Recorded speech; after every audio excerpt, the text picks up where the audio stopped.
Mbuji-Mayi, ville située au centre de la République démocratique du Congo, chef-lieu de la province du Kasaï oriental.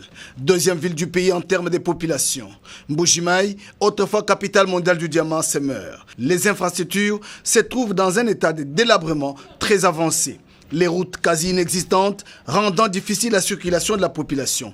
Les dernières couches de bitume remontent depuis 1954. À Mbuji-Mayi, des questions de fond sont soulevées sur la politique du gouvernement provincial et national relative à l'entretien routier.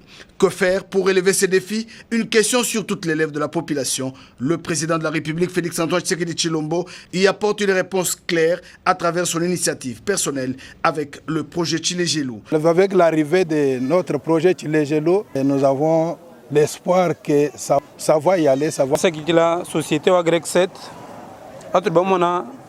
sur terrain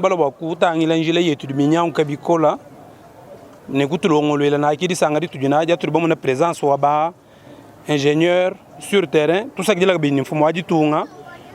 initier projet wa Tshilé-Gelou.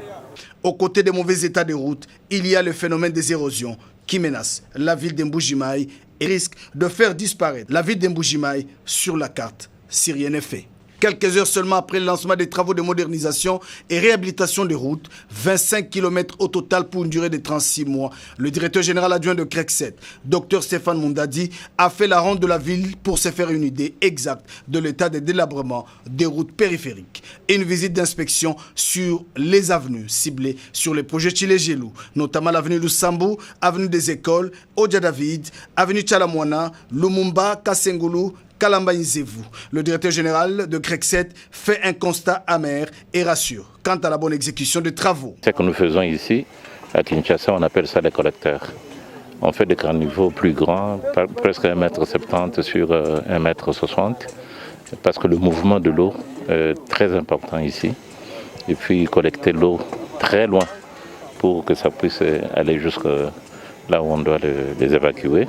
C'est pour cela qu'il n'y a plus de route à Mbuji-Mayi depuis le temps belge. Pour la population de Mbuji-Mayi, c'est un ouf de soulagement.